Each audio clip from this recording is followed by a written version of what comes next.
ज़िना का वबाल। अबू जान एक किस्सा सुनाया करते थे कि किसी कब्रिस्तान में एक शख्स ने रात के वक्त नाश के साथ ज़िना किया।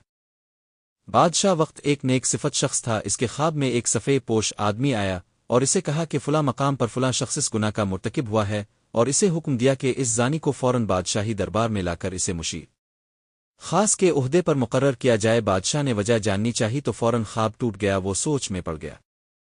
बहरहाल सिपाही रवाना हुए और जाए वकुआ हर पहुंचे। वो जानी शख्स वहीं मौजूद था। सिपाहियों को देखकर वो बौखला गया और इसे यकीन हो गया कि इसकी मौत का वक्त आन पहुंचा है।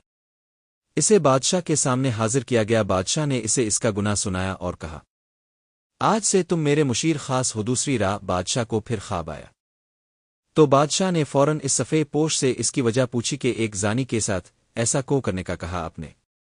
सफ़ेद पोश ने कहा, अल्लाह ताला को इसका गुनाह सख्त नापसंद आया। चूंकि इसकी मौत का वक्त नहीं आया था, इसीलिए तुमसे कहा गया कि इसे मुशीर बना लो ताकि वो ऐश में पड़ जाए और कभी अपने गुनाह पर नादिम होकर मुआफ़ी ना मांग सके। क्यों कि इसकी सज़ा आखिरत में तय की जा चुकी है। मत्ते दम तक वो ऐश में गर्क रहेगा, बल्कि खुश भी होगा कि जिस गुनाह पर इसे सज़ा दी जानी चाहिए थी, इस गुनाह पर इसे आला ओहदा मिल गया। इसे अय्याशी और बार बार मौक़े मलना कुदरत का असको गुमराही में ही डाले रखना मकसद था।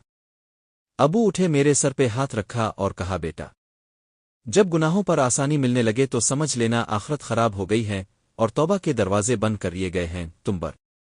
मैं सुनकर हैरान रह गया। अपने ग्रीबा में और आस पास निगाह दौड़ाई। क्या आज ऐसा नहीं है? हमें बार बार गुनाहों का मौका मिलता है और कितनी आसानी से मिलता है और कोई पकड़ नहीं होती हमारी। हम खुश हैं, ऐश में हैं। कितने ही मर्द और ख्वातीन कितनी ही बार घटिया फेल के मुर्तकिब होते हैं और मर्द और औरत इसे अपनी जीत का नाम देते हैं और अगली बार एक नया शिकार हाथ में होता है।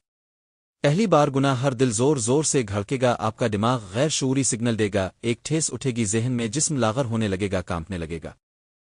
ये वो वक्त होगा जब अलिफामुन झंझोर रहा होता है, चला रहा होता है कि दौर हटो बाज रहो। अल्लाह ताला हम सब के गुनाहों को मुआफ़ फरमाई और सीधे रास्ते पर चलनी का तौफ़ीक़ अता फरमाए। आमीन सुम आमीन।